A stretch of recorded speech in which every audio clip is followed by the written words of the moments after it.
বাইতুল্লাহর দিকে তাকায় বলে, বাইতুল্লাহ, এ বাইতুল্লাহ, মক্কার কাফেররা আমাকে মক্কায় থাকতে দিল না, আমার বাপ দাদার ভিটা ছাড়া করলো। বাইতুল্লাহ, তোমাকে ছেড়ে আমার যেতে মন চায় না। বাইতুল্লাহ, আমার ইচ্ছা ছিল তোমার খেদমত করব, ইচ্ছা ছিল তোমার কাছে থাকব, কিন্তু মক্কার কাফেররা আমাকে থাকতে দিল না। সিরাতের কিতাবের মধ্যে আসে আল্লাহর নবীর চোখের পানি পড়তে পড়তে রসুলের দাড়ি মোবারক ভিজে ভিজে টপ টপ করে আল্লাহ রসুলের চোখের পানি পড়তেছে। কারণ এই মক্কা হলো বাবার দেশ, এই মক্কা হলো মায়ের দেশ, এই মক্কা হলো জন্মভূমি। ঠিক কিনা বলেন? আমরা ঢাকা শহরে থাকি, মাঝে মাঝে যখন শরীয়তপুরে আসি, গ্রামের রাস্তাগুলো হাঁটি, এত ভালো লাগে, লাগে না? এত ভালো লাগে। নারীর একটা টানই আলাদা, দেশের মাটির একটা ঘ্রাণই আলাদা। জানেন, 10 বছর যে বিদেশ থাকেন, তারপরে বুঝবেন যে দেশ কি জিনিস। এই যে বিদেশে যায়, অনেক দেশে প্রোগ্রাম করছে, অনেক প্রবাসী ভাইয়েরা আইসা কান্না করে দেয়, হুজুর এক মুহূর্ত দেশ ছাড়া ভালো লাগে না। বলে, হুজুর বিদেশে থাকি আরামে, এসির নিচে থাকি, এসি গাড়ি নিয়ে চলি, দামি দামি রেস্টুরেন্টে খাই, কিন্তু মায়ের দেশ, বাবার দেশ, মাতৃভূমি, এই দেশের কথা কখনো ভোলা যায়। ঠিক কিনা বলেন? আল্লাহ রসুল যে মক্কা থেকে মদিনায় হিজরত করলেন, নবীজি কি ক্ষমতার কারণে? ক্ষমতার জন্য, অর্থের জন্য, নেতা হওয়ার জন্য? না না না মুসলমান, একমাত্র আল্লাহর কোরআনের জন্য। ঠিক কিনা বলেন? এই কোরআনকে আল্লাহর জমিনে বাস্তবায়ন করার জন্য আল্লাহর নবী মক্কা থেকে হিজরত করে মদিনায় যায়। সাথে সাইয়েদনা আবু বকর, ভালো করে কথাগুলো খেয়াল করেন, সাথে সাইয়েদনা আবু বকর কিছু খাবার দাবার নিয়ে যায়, রসদপত্র নিয়ে যায়। মক্কা থেকে মদিনার দূরত্ব হলো বর্তমানে 550 কিলোমিটার। কয়শো কিলোমিটার? সেই 1500 বছর আগে 550 কিলোমিটার না, সেই সময় হবে 1500 কিলোমিটার। কারণ ওই সময় তো আধুনিক রাস্তাঘাট ছিল না। ঠিক কিনা বলেন? পাহাড়ি পথ পার হয়ে, মরুভূমির পথ, আঁকাবাঁকা পথ, জঙ্গলের পথ পার হয়ে মক্কা থেকে মদিনায় যেতে হয়েছে। বর্তমানের বিজ্ঞানীরা বলে সেই 1500 বছর আগে মুসলমানদের নবী মোহাম্মদ কিভাবে এই পথ পাড়ি দিয়া মক্কায় গেল, মদিনায় গেল, তাদের মাথায় ধরে না। দুনিয়ার মানুষের মাথায় ধরতে না পারে। আল্লাহ তাআলা কোরআনুল কারীমের মধ্যে বলছেন, ওয়া মা আরসালনাকা ইল্লা রাহমাতাল লিল আলামিন। আল্লাহু আকবার। নবী আপনি হলেন রহমত, আপনি হলেন বরকত। ঠিক কিনা বলেন? এবার সাইয়েদনা আবু বকর হলেন আল্লাহ রাসূলের হিজরতের সাথী। সাইয়েদনা আবু বকর বলে, আমি দেখি আল্লাহর নবীর হাত ধরে ধরে আমি নবীকে রাস্তা দিয়ে নিয়ে যাচ্ছি। আল্লাহর নবী পাথরের পথ পাড়ি দিতেছেন, পাথরের উপরে পাড়া দিয়ে দিয়ে যাচ্ছেন। এক একটা বড় বড় পাথর। আপনারা যারা হজে গেছেন, তায়েফে গেছেন, বড় বড় পাথর দেখছেন না? বিশাল বিশাল এক একটা পাথর। হযরত আবু বকর বলেন, সাইয়েদনা আবু বকর বলেন, আল্লাহর নবী প্রচন্ড সূর্যের আলোতে পাথর কিন্তু আরো গরম হয়ে যায়। জানেন, সূর্যের আলোতে পাথর কিন্তু আগুনের মতো গরম হয়ে যায়। সাইয়েদনা আবু বকর বলেন, আল্লাহর নবী এক একটা গরম পাথরের উপরে পাড়া দেয়, সাথে সাথে পাথরগুলো বরফের মতো শীতল হয়ে যায়। শুধু পাথরগুলো ঠান্ডা হয় না, আল্লাহর নবীর পা মোবারক যে শক্ত পাথরে পড়ে, ওই পাথরটা একেবারে তুলার মতো নরম হয়ে যায়। আল্লাহর নবী ডাক দিয়া বলে, পাথর এইভাবে নরম হয়ে যাচ্ছে কেন? কারণ কি? পাথর ডাক দিয়া বলে, ওগো আল্লাহর নবী, নরম কেন হব না? আপনি কি মনে করছেন আপনাকে আমরা চিনি নাই? আপনি শুধু মানুষের না, নবী না, আপনি আমাদেরও নবী। সাউন্ড বাড়া।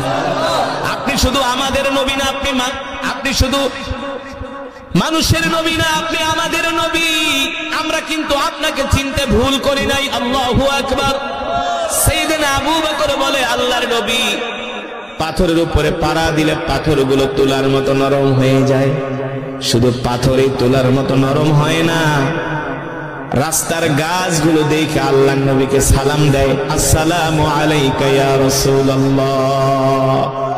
আল্লাহর নবী ডাক দিয়া বলে, গাছ সালাম দিয়া কারণ কি?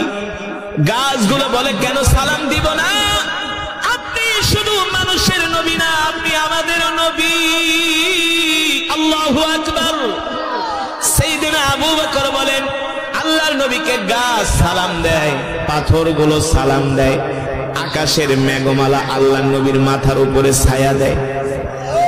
আকাশের মেঘমালা আল্লাহর নবীকে ছায়া দেয়, আল্লাহর নবীর শরীরে রোদের তাপ লাগতে দেয় না। সাইয়েদনা আবু বকর বলেন প্রত্যেকটা গাছ আল্লাহ রাসূলকে সালাম দিতেছে, আর ওই পাথরগুলো ডাক দিয়া বলে নবীজি আপনি আমার উপর একটু পাড়া দেন, আপনার পা মোবারক আমার গায়ে লাগুক, আমি ধন্য হয়ে যাই। সেই নবীর উম্মত আমরা, সুবহানাল্লাহ বলেন। আল্লাহ তাআলা সেই নবীর কথা কোরআনের মধ্যে বলছেন, মা কানা মুহাম্মাদুন আবা আহাদিন মির রিজালিকুম ওয়ালাকিন রাসূলুল্লাহি ওয়া খাতামান নাবিয়্যিন। আমাদের নবী শেষ নবী, এই নবীর পরে আর কোন নবী পৃথিবীতে আসবে না, ঠিক কিনা বলে। এবার রাস্তা চলতে চলতে অনেকদিন সফর হয়ে যায়। হঠাৎ করে আল্লাহর নবী একদিন সাইয়েদনা আবু বকরকে বলেন, ইয়া আবু বকর, ও আবু বকর, আনা আতশানুন জিদ্দান, আনা জাইউন জিদ্দান। আবু বকর আমার ক্ষুধা লাগছে, কোন খাবার দাবার আছে কিনা? সাইয়েদনা আবু বকর বলে, আল্লাহর নবী মক্কা থেকে যত খাবার দাবার নিয়ে আসছি সব খাবারগুলো শেষ হয়ে গেছে। আল্লাহ রাসূল দেখেন কতটা ক্লান্ত পরিশ্রান্ত, কত আর হাঁটা যায়, কত আর পথ চলা যায়। শেষ পর্যন্ত আল্লাহ নবী বলে, আবু বকর একটু পানি দেন, কলিজাটা ঠান্ডা করি। সাইয়েদনা আবু বকর বলে, আল্লাহর নবী পানিও শেষ, আমার কাছে পানিও নাই। সাইয়েদনা আবু বকর বলেন, আল্লাহ রাসূল আমার কাছে খাবার চাই, আল্লাহর নবী আমার কাছে পানি চাই, আমি খাবার দিতে পারি না, পানি দিতে পারি না। এর চাইতে কষ্ট আবু বকর বলে আমার কাছে আর কিছু হতে পারে না। অথচ এই আবু বকর সেই আবু বকর, আল্লাহর নবী ডাক দেয়া বলছেন জিহাদের ময়দানে যেতে হবে। আবু বকর কি আছে ঘরে, সম্পদ নিয়ে আসেন। সাইয়েদনা আবু বকর কিতাবের মধ্যে আসছে লবণের বাটিটা পর্যন্ত নিয়ে আসছে, লুসনিটা পর্যন্ত নিয়ে আসছে, তরকারি লাড়ার খুরচনটা পর্যন্ত আল্লাহর নবীর সামনে এনে হাজির করছে। আল্লাহ রাসূল বলে, আবু বকর দেখতেছি লবণের বাটিটা পর্যন্ত নিয়ে আসছেন, বাড়িতে কি রাইখা আসছেন? সাইয়েদনা আবু বকর বলেন, ওগো আল্লাহর নবী, বাড়িতে আল্লাহ রাসূলকে রাইখা আসছি। আল্লাহ রাসূল ডাক দিয়া বলে, আবু বকর দেখেন তো মরুভূমির মধ্যে কোনো ঘর দেখা যায় কিনা? সাইয়েদনা আবু বকর বলেন, আমি মরুভূমির দিকে তাকায় দেখি কোনো ঘর বাড়ি দেখা যায় না।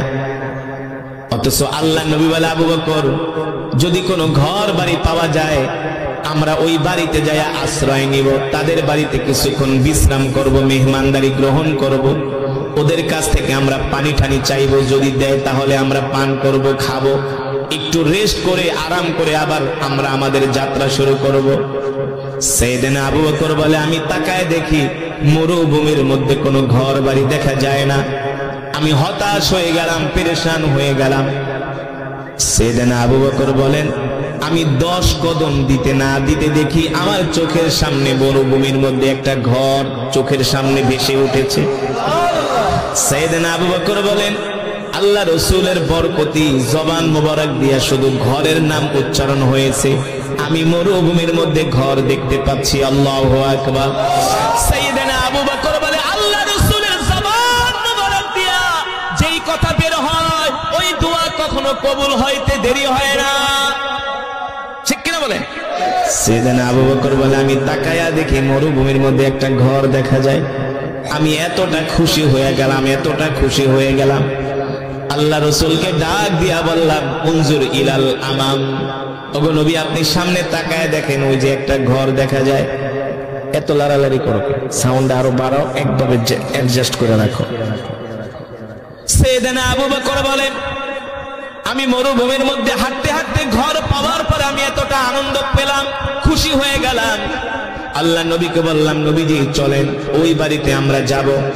আল্লাহ রাসূল বলে, আবু বকর চলেন ওই বাড়িতে যে আমরা মেহমানদারি গ্রহণ করব। এবার সাইয়েদনা আবু বকর বলে, আমি আল্লাহ রাসূলের হাত ধরে ধরে ওই বাড়ির সামনের দিকে যাচ্ছি।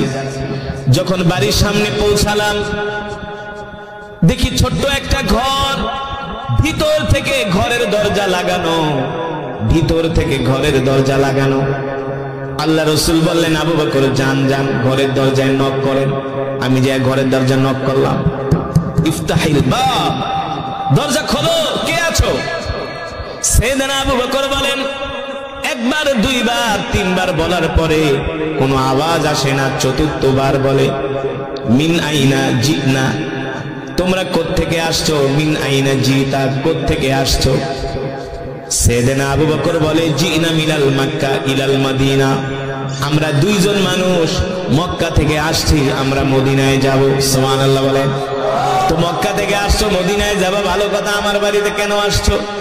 বলে, শোনো, আমরা দুইজন মুসাফির তোমার বাড়িতে আসছি, আমরা কিছুক্ষণ সময় তোমার বাড়িতে আশ্রয় নিব, মেহমানদারি গ্রহণ করব।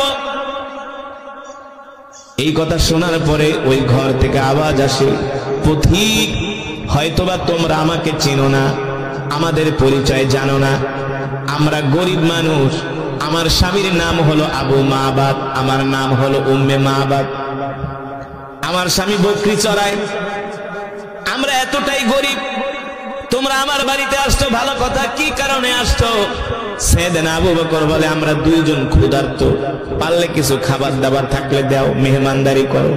বলে, নাহনু ফাকিরুন জিদ্দান, আমরা গরিব মানুষ, আমাদের ঘরে কোনো খাবার দাবার নাই, একটু পানি থাকলে পানি দাও। বলে, পানিও নাই, আমার স্বামী বকরি চড়াতে গেছে, আসার সময় পানি নিয়ে আসবে, সেই পানিগুলো আমরা পান করব। সাইয়েদনা আবু বকর বলে, একটা কথা হলো, তোমার ঘরে খাবারও নাই, পানিও নাই? বলে, হ্যাঁ, আমরা একেবারে নিঃস্ব গরিব, আমাদের ঘর দরজা দেখেই তো বুঝতে পারতেছো। এবার আল্লাহ রাসূল তাকায় দেখেন, তার ঘরের সামনে একটা বকরি বাঁধা। কি বাঁধা? ঘরের সামনে একটা বকরি বাঁধা। আল্লাহ নবী বলে, আবু বকর, দেখতেছি উম্মে মাবাদের ঘরের সামনে একটা বকরি বাঁধা আছে, যদি উম্মে মাবাদ অনুমতি দেয়, তার থেকে অনুমতি আনেন, এই বকরি থেকে আমরা একটু দুধ দোয়া দুইজনে পান করি। বকরি থেকে দুধ দোয়া দুইজনে কি করি? পান করি। সাইয়েদনা আবু বকর বলে, উম্মে মাবাদ, বুঝলাম তোমরা গরিব মানুষ, তোমাদের ঘরে খাবার নাই, দাবার নাই, তোমাদের ঘরের সামনে একটা বকরি বাঁধা আছে, যদি অনুমতি দাও, আমরা বকরি দোয়া একটু দুধ পান করি, আমাদেরকে দুধ পান করতে দাও। উম্মে মাবাদ বলে, পথিক, আমাদের ঘরের সামনে যে বকরিটা বাঁধা আছে, এটা হলো একটা অসুস্থ বকরি, এটা হলো একটা অসুস্থ বকরি, এই বকরি হাঁটতে পারে না, চলতে পারে না, দুধ দিবে তো দূরের কথা। আল্লাহর নবী বলে, আবু বকর, আপনি শুধু উম্মে মাবাদ থেকে অনুমতি আনেন, এই বকরি থেকে দুধ দোয়ানোর দায়িত্ব আমার। জোরে বলেন সুবহানাল্লাহ। এই বকরি থেকে দুধ দোয়ানোর দায়িত্ব আমার। এবার উম্মে মাবাদ বলে, বোন রাগ করো না, তুমি শুধু অনুমতি দাও, মহিলা মানুষ, দুধ ঠুধ দেয় না, অসুস্থ বকরি। সাইয়েদনা আবু বকর বলে, তুমি শুধু আমাদেরকে অনুমতি দাও, দুধ দোয়ানোর দায়িত্ব আমাদের। মহিলা মানুষ একবার দুইবার তিনবার বলার পরে, ঠিক আছে যাও, পারলে তোমরা দুধ দোয়া খাও। এবার আল্লাহ নবী বলে, আবু বকর, দুধ যে নিব, রাখবো কোথায়? পাত্র তো লাগবে, আমাদের কাছে তো পাত্র নাই। উম্মে মাবাদ থেকে একটা পাত্র নিয়ে আসেন। সাইয়েদনা আবু বকর বলল, বোন, একটা পাত্র দাও, এই পাত্রের ভিতরে দুধ রাখা যাবে। উম্মে মাবাদ ঘর থেকে একটা ছোট পাত্র দিলেন। আল্লাহ নবী বললেন, এই ছোট পাত্রে হবে না, বড় পাত্র লাগবে। মহিলা মানুষ, কারে বলতেছি, অসুস্থ বকরি, দুধ দেয় না, আবার বড় পাত্র, বুঝলেন নাই? তার একটু খটকা লাগলো, সন্দেহ হলো, কে এভাবে আমাকে ডিস্টার্ব করে? এতবার বলতেছি বকরি দুধ দেয় না, অসুস্থ, আবার বলে বড় পাত্র। এবার উম্মে মাবাদ বলে, আমি একটু আমার ঘরের দরজাটা ফাঁকা করে বাইরের দিকে তাকাইলাম, আমার চোখের দৃষ্টি যায়া যুবক মুহাম্মদের উপরে পড়েছে। ওয়াল্লাহি রব্বিল কাবা, আমি আমার জীবনে এত সুন্দর মানুষ আর কোনোদিন দেখি না। আমি একবার যুবক মুহাম্মদের দিকে তাকাই, আরেকবার আমি পূর্ণিমার চাঁদের কথা মনে করি। উম্মে মাবাদ বলে, আল্লাহর যুবক মোহাম্মদ পূর্ণিমার চাঁদের চেয়েও সুন্দর। আল্লাহু আকবার। যুবক মোহাম্মদ পূর্ণিমার চাঁদের চেয়েও সুন্দর। এবার উম্মে মাবাদ বলে, যুবক, শুধু বকরি থেকে দুধ বের করে তোমরা পান করবো না, পারলে বকরি জবাই করে খায়া ফেলাও, কোনো আফসোস নাই। সুবহানাল্লাহ বলে। উম্মে মাবাদ বলে, আমি তাকায়া তাকায়া যুবক মোহাম্মদকে দেখতেছি, এত সুন্দর তার চেহারা, তার চুলগুলো এত সুন্দর, নাকটা এত সুন্দর, চোখ দুটা এত সুন্দর। উম্মে মাবাদ বলে, যুবক মোহাম্মদ আবু বকরের সাথে কথা বলে, আমি তার কণ্ঠের আওয়াজ শুনতেছি, এত সুন্দর কণ্ঠ পৃথিবীর কোনো মানুষের হতে পারে না।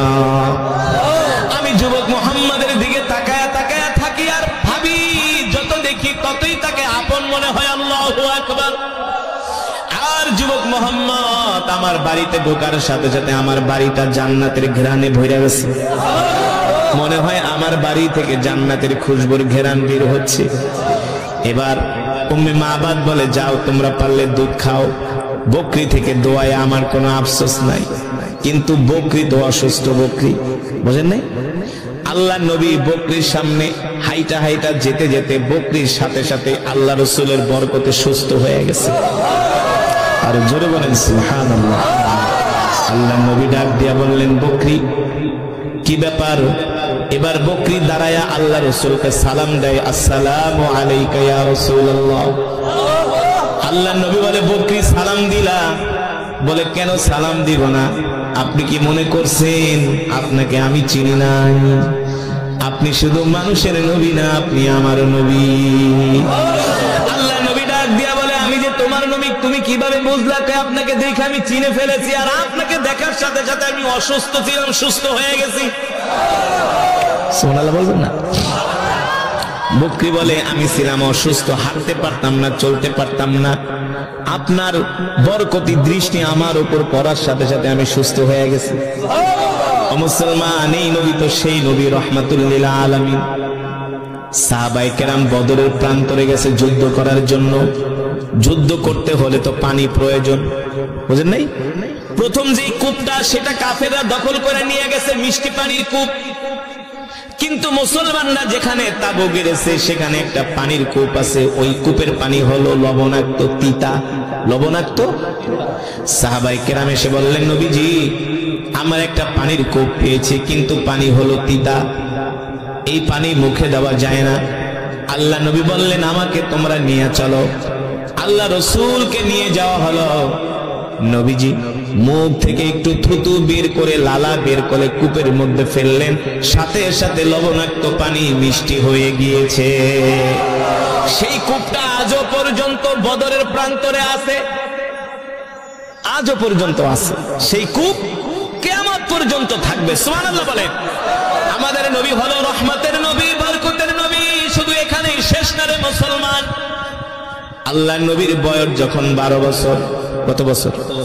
চাচা আবু তালিবের সাথে ব্যবসা করার জন্য আল্লাহ নবী মক্কা থেকে সিরিয়ার উদ্দেশ্যে রওনা দিয়েছেন। জর্দানের সীমান্তবর্তী এলাকায় যখন গেলেন, আল্লাহ নবী একটু টায়ার্ড হয়ে গেলেন। চাচা আবু তালিবকে ডাক দিয়া বললেন, আম্মি আনা মারিদুন জিদ্দান, আমি তো অসুস্থ হয়ে গেছি, আমার খারাপ লাগতেছে, আমাকে কোনো একটা জায়গায় নিয়ে বিশ্রাম করান, আরাম করান। চাচা আবু তালিব বললেন, ভাতিজা এই মরুভূমির মধ্যে আমি তোমাকে কোন জায়গায় বসাবো? মরুভূমির মধ্যে তো কোনো গাছপালা নাই। চাচা আবু তালিব তাকায় দেখেন মরুভূমির মধ্যে একটা মৃত গাছ, এই গাছের ডালগুলো উলি পোকায় খেয়ে ফেলেছে। আল্লাহ নবী বললেন, চাচা আপনি আমাকে ওই গাছের নিচে নিয়েই বসান। চাচা আবু তালিব যখন আল্লাহ রসুলকে ওই মৃত গাছের নিচে নিয়ে বসালেন, সাথে সাথে মৃত গাছ আল্লাহ রসুলের বরকতে জীবিত হয়ে গেছে। সেই গাছ আজও পর্যন্ত আছে, নাই? এগুলো হলো আল্লাহ রসুলের মুজিজা, এগুলো হলো আল্লাহ রসুলের বরকত। ওই গাছকে বলা হয় সাহাবী গাছ। ওই গাছ কিয়ামত পর্যন্ত আল্লাহ দুনিয়ার জমিনে টিকায় রাখবে। আল্লাহু আকবার। মুসলমান, শুধু এখানে শেষ না। ওই যে বকরির কথা মনে আছে নাকি? হ্যাঁ, আল্লাহ নবীকে দেখা বকরি সুস্থ হয়ে গেছে। এবার আল্লাহর নবী বকরীকে বলেন, বকরী আমরা মক্কা থেকে আসছি, মদিনায় যাব, তোমার থেকে একটু দুধ পান করব, অনুমতি দিবে কিনা? বকরী বলে, আপনি তো আমার নবী, রহমতের নবী, অনুমতি দিব না মানি? বকরী তার দুইটা পা দুই দিকে দিয়ে দিলেন। বকরী তার দুইটা পা দুই দিকে দিয়ে দিলেন। আল্লাহ নবী বিসমিল্লাহ বলে বকরীর স্তনে হাত দিলেন, সাথে সাথে দুইটা স্তন দুধে ভরপুর হয়ে গেছে। এবার বকরী ডাক দিয়া বলেন, গো আল্লাহর নবী, দুধের ভার সইতে পারি না, তাড়াতাড়ি করে আমার থেকে দুধ দোয়ায় আপনি পান করেন। এবার নবীজি বরকতের নবী তার বরকতে হাত দিয়া দুধ বকরী থেকে দোয়া স্তন থেকে বের করতেছেন। দুধ বের করতে করতে বিশাল পাত্র ভরে গেছে, বিশাল পাত্র। উম্মে মাবাদ ঘর থেকে তাকায় তাকায় দেখেন আল্লাহর নবী নিজের হাত দিয়া দুধ দোয়াইতেছে, আর বকরীর স্তন থেকে দুধ বের হচ্ছে। উম্মে মাবাদ চিন্তা করে, অসুস্থ বকরী ঘাস খায় না, হাঁটতে পারে না, চলতে পারে না, সেই বকরী থেকে দুধ বের হচ্ছে। আল্লাহু আকবার, জোরে বলেন আল্লাহু আকবার। এটা কি কোন দুনিয়ার সাধারণ মানুষের পক্ষে সম্ভব? কোনদিনই সম্ভব নয়, ঠিক কিনা বলে? এবারে দুধ দোয়ানোর পরে আল্লাহ নবী ডাক দিয়া বললেন, ইয়া আবা বকর ইশরাব, আবু বকর আপনি খান, পান করেন। সাইয়েদনা আবু বকর বলেন, না না না নবীজি আপনি আগে খান। দেখেন আল্লাহ রসুল কত ভালো নবী, মানুষের প্রতি কত দয়া, নিজে খায় না, সাইয়েদনা আবু বকরকে বলে আগে খান। অথচ নবীজি কিন্তু ক্লান্ত, আর আমরা হইলে কি করতাম? কোন কি করতাম? নিজে বাঁচলে পাবেন না, না আগে নিজে খায়া নেই। এই কারণে আল্লাহ কোরআনুল কারীমের মধ্যে বলছেন, লাকাদ জাআকুম রাসূলুম মিন আনফুসিকুম আজিজুন আলাইহি মা আনিতুম হারিসুন আলাইকুম বিল মুমিনিনা রাউফুর রহিম। আল্লাহ তাআলা বলে, হে দুনিয়ার মানুষ, আমি আল্লাহ তোমাদের মধ্য থেকে এমন একজন নবী পাঠাইছি, যে নবী কিনা তার জীবনের চেয়েও তোমাদেরকে ভালোবাসে। আল্লাহর নবী তার জীবনের চেয়েও আমাদেরকে ভালোবাসে। আল্লাহু আকবার। এবার আল্লাহর নবী সাইয়েদনা আবু বকরকে দুধ খাওয়ালেন, দুধ পান করলেন সাইয়েদনা আবু বকর। আল্লাহর নবীও দুধ পান করলেন। এবার দুধ পান করার পরে একটু সূর্যের তাপ কমেছে। আল্লাহর নবী বলে, চলেন আবু বকর আবার মদিনার দিকে রওনা শুরু করি। এবার সাইয়েদনা আবু বকর সহ আল্লাহর নবী আবার মদিনার দিকে রওনা শুরু করলেন। উম্মে মাবাদ এবার ঘরের থেকে বের হয়েছে। উঠানে আয়েশা দেখে, যেদিকে তাকায় শুধু তার নাক থেকে জান্নাতের ঘেরান আসতেছে। অসুস্থ বকরীটা অসুস্থ হয়ে গেছে। তিনি আল্লাহ রাসূলের দিকে তাকায় বলে, হে বরকতের মেহমান, যেও না যেও না যেও না, তোমাদের মতো বরকতের মেহমান আমি আজ পর্যন্ত কোনোদিন পাই না। আল্লাহ রাসূল মক্কা থেকে মদিনার দিকে যাচ্ছেন, বিকাল হয়ে গেছে। আবু মাবাদ, উম্মে মাবাদের স্বামী আবু মাবাদ বকরী চড়ায়া বাড়িতে আসছে। আয়েশা দেখে তার বাড়ির থেকে আজকে ঘেরান বের হইতেছে। স্ত্রীকে ডাক দিছে, এই স্ত্রী ব্যাপার কি, আজকে বাড়ি থেকে এত ঘেরান বের হচ্ছে, কারণ কি রে? উম্মে মাবাদ ডাক দিয়ে বলে, স্বামী গো ঘরের ভিতরে আসে, শুধু বাড়ি থেকে ঘেরান বের হয় না, আরো খবর আছে। দেখেন দেখেন অসুস্থ বকরীটা অসুস্থ হয়ে গেছে। কিভাবে হইল? বলে, আপনি যখন সকালবেলা বের হয়েছেন, ভর দুপুরে দুইজন মেহমান আসছে আমাদের বাড়িতে। স্বামী গো, একজনের চেহারা এত সুন্দর এত সুন্দর, যার দিকে তাকায়া থাকলে শুধু তাকায়াই থাকতে মন চায়। বলে, এই মেহমান কোত্থেকে আসছে? বলছে, মেহমান তারা মক্কা থেকে আসছে, মদিনায় যাবে। সুবহানাল্লাহ বলেন। বলছে, মেহমান মক্কা থেকে আসছে, মদিনায় যাবে। বলস কি? বলে, হ্যাঁ মদিনায় যাবে। বলে, হ্যাঁ।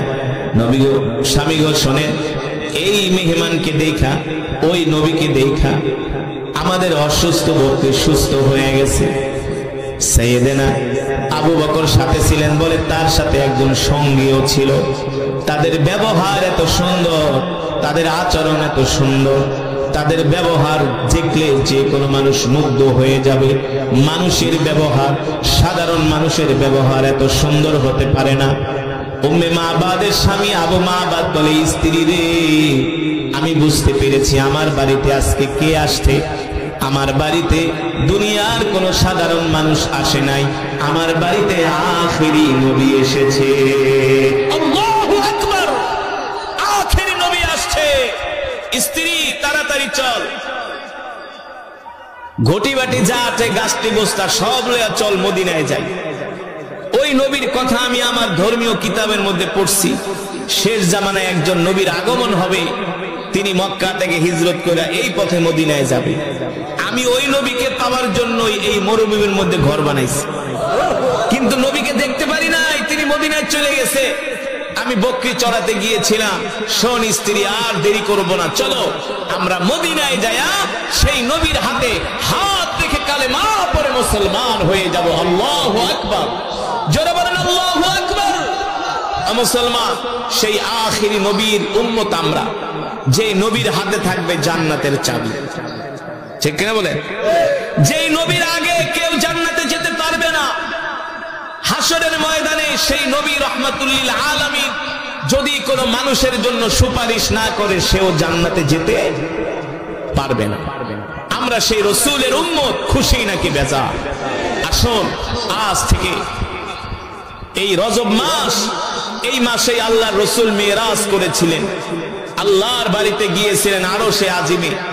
সেখানে যাওয়ার পরে নবীর উপরে অত্যাচার করলো, নির্যাতন করলো, জুলুম করলো, আল্লাহ নবীকে মিথ্যাবাদী বলে সাব্যস্ত করলো।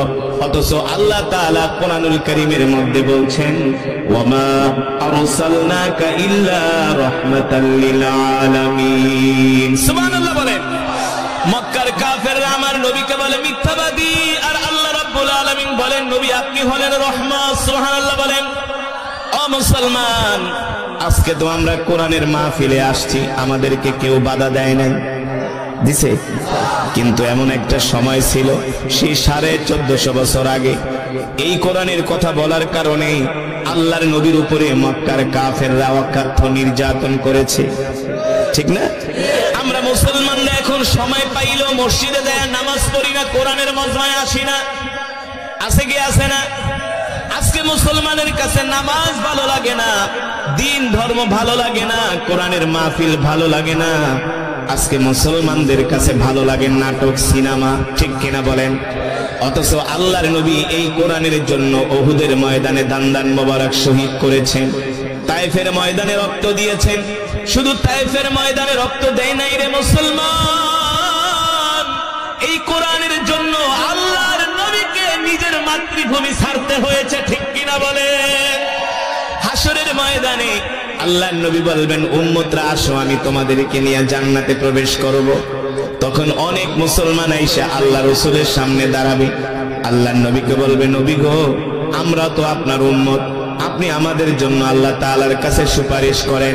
আল্লাহর নবী সেই দিন ডাক দিয়া বলবে, তোরা আমার উম্মত না, আজকে তোদের 3.5 হাত বডির মধ্যে কোনো উম্মতের চিহ্ন পাওয়া যায় না। দেখ, আমি নবী কোরআনের দাওয়াত দিতে গিয়ে কাফেরদের পাথরের আঘাত খেয়েছি, ঠিক কিনা বলেন? ও মুসলমান, আল্লাহর নবী কতটা কষ্টের মধ্যে থেকে, কতটা দুঃখের মধ্যে থেকে আল্লাহর নবী কোরআনের দাওয়াত দিয়েছেন। আল্লাহর রাসূলের নবুয়তের বয়স যখন 10 বছর, আল্লাহর রাসূলের একজন শক্ত খুঁটি ছিলেন মক্কায়, তার চাচার নাম হলো আবু তালেব। নাম কি? চাচার নাম ছিল আবু তালেব। এই চাচা আল্লাহ রাসূলের জন্য এমন একটা শক্ত খুঁটি ছিল মুসলমান। আল্লাহ রাসূলের চাচা আবু তালেব যতদিন বেঁচে ছিলেন, মক্কার কাফেররা আল্লাহ রাসূলের দিকে তাকানোর সাহস পায় নাই, আল্লাহ নবীকে একটা গালি দেওয়ার সাহস পায় নাই। সেই 10ম হিজরিতে নবুয়তের 10ম বছরে আল্লাহ রাসূলের চাচা আবু তালেব ইন্তেকাল করলেন। আবু তালেব ইন্তেকাল করার পরে মক্কার কাফেররা আল্লাহর নবীর উপরে এতটাই নির্যাতন বাড়িয়ে দিলেন, এতটাই অত্যাচার বাড়িয়ে দিলেন, আল্লাহ রাসূলের উপরে নির্যাতনের অত্যাচারের স্টিম রোলার তালে এমন ভাবে চালালেন, আল্লাহ রাসূল রাস্তায় বের হলে মক্কার কাফেরেরা আল্লাহর নবীর চলার পথে রাস্তার মধ্যে তারা কাটা বিছায়া দেয়। নাউজুবিল্লাহ বলেন। আল্লাহর নবী নামাজে দাঁড়ায়, নবী যখন সিজদায় যায় তার পিঠের মধ্যে উটের নাড়ি বরিয়ে এনে আল্লাহ রসুল পিঠের উপরে চাপায় দেয়। কত নির্যাতন করেছে আল্লাহ রসুলের উপরে।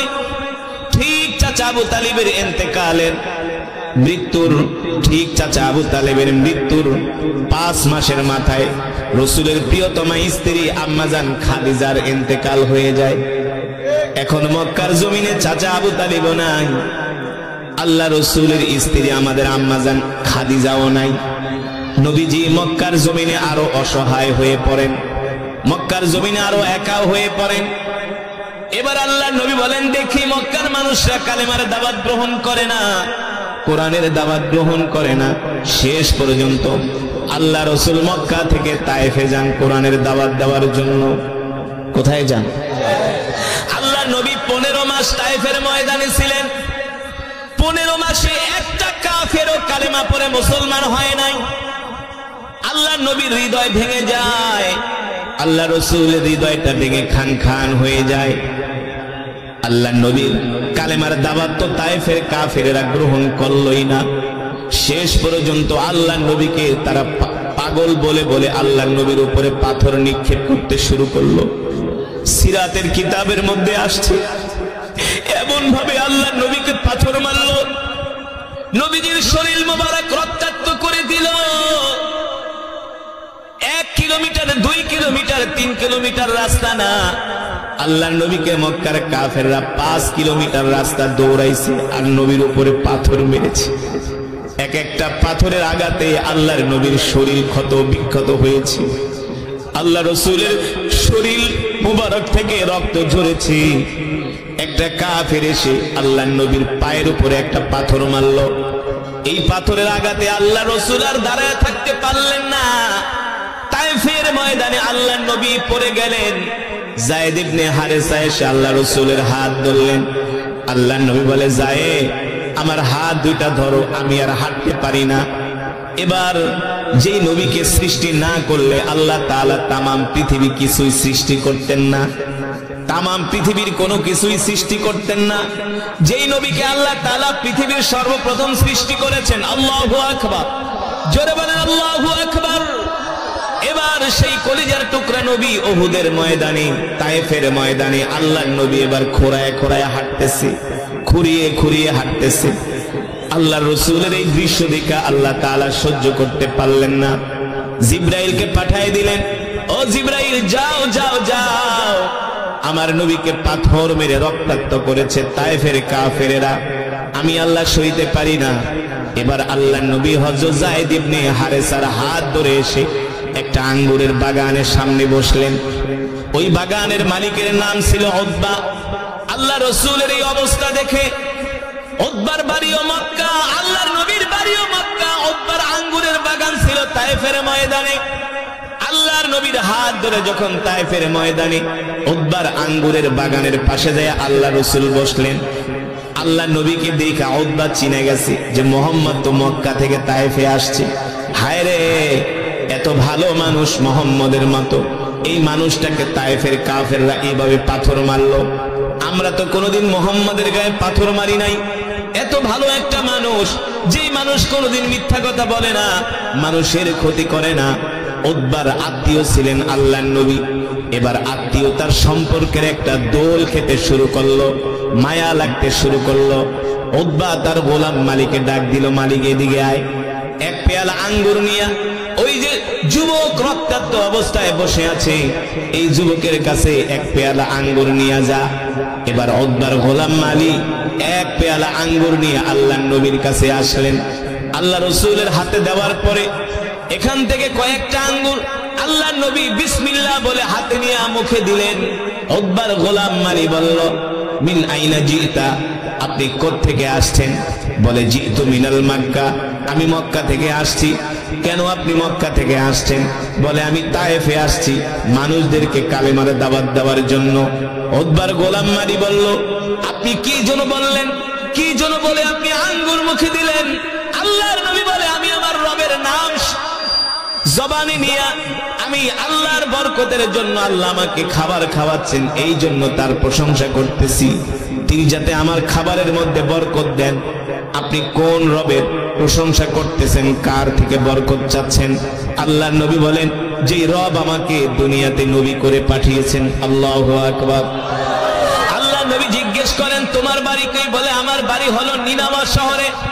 আল্লাহর নবী বলেন, তোমার বাড়ি যদি নিনাওয়া শহরে হয়, ওই নিনাওয়া শহরে আমার একজন ভাই আছে। ওই গোলাম বলে, আপনার ভাইয়ের নাম কি? বলে, তার নাম হলো ইউনুস বাত্তা আলাইহিস সালাম।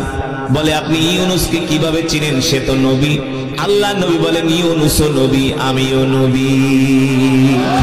ইউনুসও নবী, আমিও নবী। আল্লাহ নবী বললেন,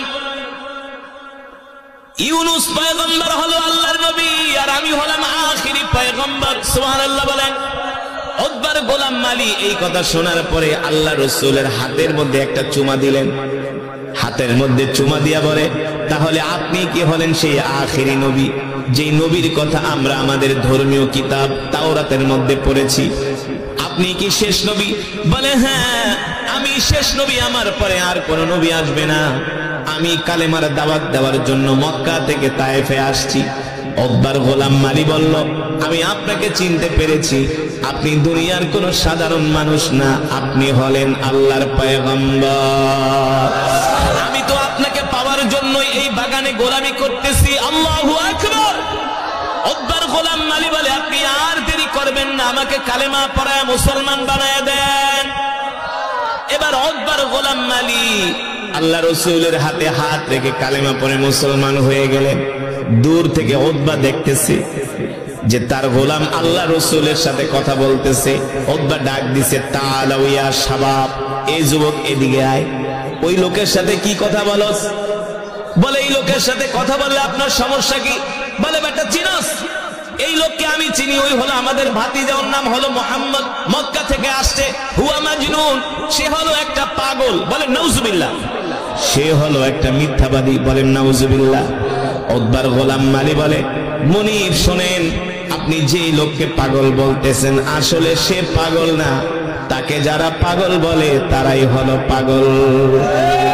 বললো, তুই আমাকে পাগল বললি? বলে, হ্যাঁ, তার মতো একটা ভালো মানুষকে যে পাগল বলতে পারে সে কোনোদিন ভালো মানুষ হতে পারে না, ঠিক কিনা বলেন? মালিক, আপনি শোনেন, আমি তার পরিচয় জানতে পেরেছি, সে দুনিয়ার কোন সাধারণ মানুষ না, তিনি হলেন আখিরি পয়গম্বর মুহাম্মদুর রাসূলুল্লাহ সাল্লাল্লাহু আলাইহি ওয়াসাল্লাম। আমি তার হাতে হাত রেখে কালেমা পড়ে মুসলমান হয়ে গেছি। সুবহানাল্লাহ বলেন। উতবা বলে, তুই কি করলি? বলে, হ্যাঁ, তিনি সত্য নবী, তার কথা আমরা আমাদের ধর্মীয় কিতাবের মধ্যে পড়েছি, তার কথা আমরা আমাদের ধর্মীয় কিতাবের মধ্যে পড়েছি। এবার আল্লাহর নবী ওই মালিকে কালেমা পড়ায় মুসলমান বানায় দিলেন। নবী আবার মক্কা থেকে চলে আসলেন, তয়েফ থেকে চলে আসলেন মক্কায়। তয়েফ থেকে মক্কায় আসার পরে মক্কার কাফেররা আল্লাহ নবীর উপরে আরো নির্যাতন বাড়ায় দিল, আরো অত্যাচার বাড়ায় দিল। আল্লাহ তাআলা তার হাবিবকে ডাক দিয়া বললেন, হাবিব, আপনি আর মক্কায় থাকবেন না, এবার মক্কা থেকে হিজরত করে আপনি মদিনায় চলে যান। ও মুসলমান, একমাত্র দ্বীনের জন্য আল্লাহর নবীকে তার বাপ দাদার ভিটা ছাড়তে হয়েছে। আপনাদেরকে যদি বাপ দাদার ভিটা ছাড়া করে আপনারা কি করবেন? বলেন, কি করবেন? বাংলাদেশের কক্সবাজারে 20 লক্ষ রোহিঙ্গা আছে, রাখাইনের মুসলমান। আমরা মাঝে মাঝে উখিয়াতে ওয়াজ করতে যাই, লক্ষ লক্ষ রাখাইনের মুসলমানরা আছে ওয়াজ শুনতে। আয়েশা বলে, হুজুর, আমরা আবু বকর রেডি থাকবেন, যে কোনো সময় আমরা মক্কা থেকে হিজরত করে চলে যেতে পারি মদিনায়। আল্লাহ নবী যেই দিন মদিনায় যায়, সিরাতের কিতাবের মধ্যে আসছে, মদিনা থেকে 3 কিলোমিটার দূরে যায় আল্লাহ নবী বারবার মক্কার দিকে তাকায় আর কান্না করে। মক্কার দিকে তাকিয়ে